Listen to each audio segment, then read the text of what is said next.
Hi everyone, it's TJ from TJOmega.org, and sitting with me here at Metrocon 2013, this is Dante Basco. Hello. Hi, thank you very much for sitting down with me. No doubt, my pleasure. Now, before we begin, I have to say this, you have the best credit on Wikipedia I've ever seen. What is it? It's for your role in the Wonder Years. Okay. Yeah, where you are literally credited as boy who mistakes ovaries for ears in sex ed. Classic. Classic. Nobody ever changed that. No. Never. I mean, that's the funniest line. And then I actually recurred on that. That was the first season of Wonder Years, so it was kind of funny being a part of that cast. I remember talking to Giovanni Ribisi later on, be like, oh, dude, I'm in the Wonder Years. Like, oh, yeah, years ago.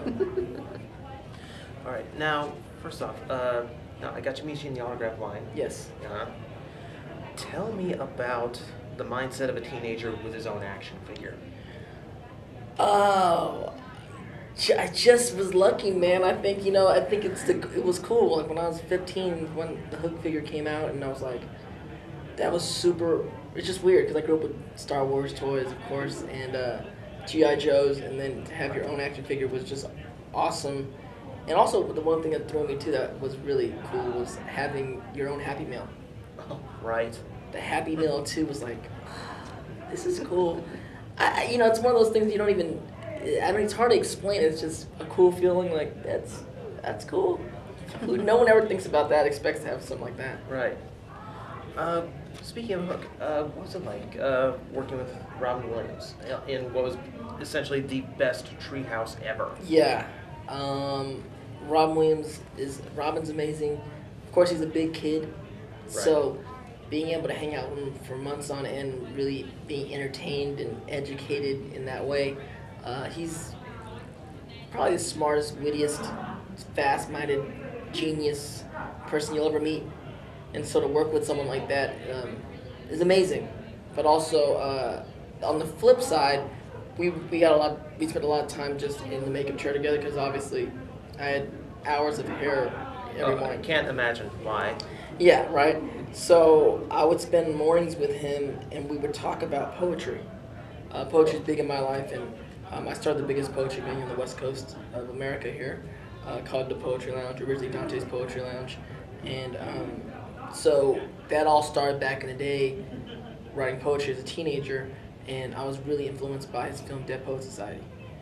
So he was so impressed with that, and we would spend hours talking about our favorite poets, from of course like Walt Whitman to like Charles Bukowski to whoever, until we talked about poems. And actually, on the day we wrapped, my wrap present from Robin is this really beautiful leather-bound book of Walt Whitman's Leaves of Grass. Oh wow. Which I still have in my living room. It's incredible. Yeah. Okay, from live action, tell me about Avatar. Zuko. Yes. It's just such a complex character. It sounds like every time a new episode would start, he's grown and evolved just a little bit more. Like, how is it as a voice actor to maintain that just very slow, constant growth? I was just like the audience. I'm following the story as it unravels, and every week you'd come in, and I was just amazed by what was happening with the character, because I just came in originally thinking I was going to play the villain on this anime-esque show. Right. Somewhere in the second season, I started realizing, like everybody else in the audience, like, oh, there's so much more to this character than I thought. Like, he's not a villain. He's not a bad guy. There's these other issues that are going on, which I guess with all villains, actually, there's other issues and there's other reasons why they're doing what they're doing. And we may not get to see those, essentially, but with Zuko, you really get to see it, and then you actually get to see his character arc into really, finding what his real truth is.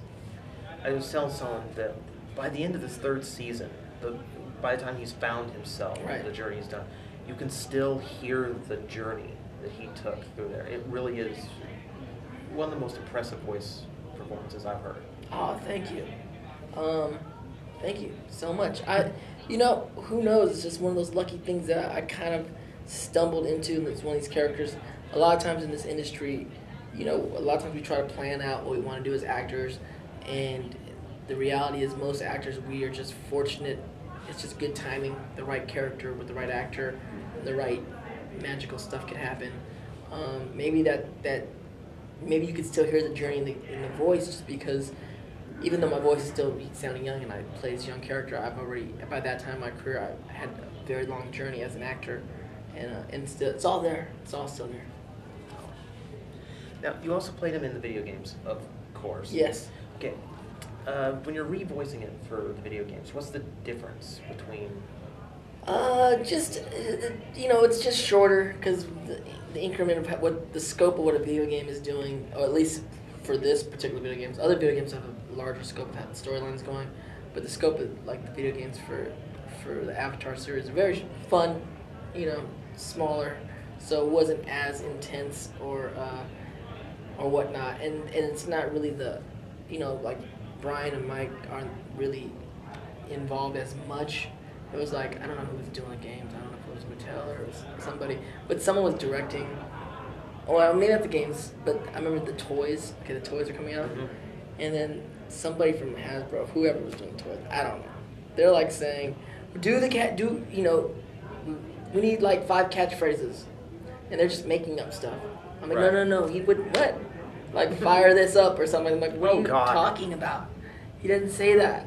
But they don't know. They just make the toys, and they just know when you press the button, it's got to say 5 different things. Right. And so they're trying to get me to like say 5 different things. Like, hold on, can someone approve this stuff, because this is like fire me up is not part of it. No, I can't even imagine Zuko making a pun. Yeah. So it's interesting. I'm like, yeah, he's not the kind of character. Even though we have those toys, I don't even think.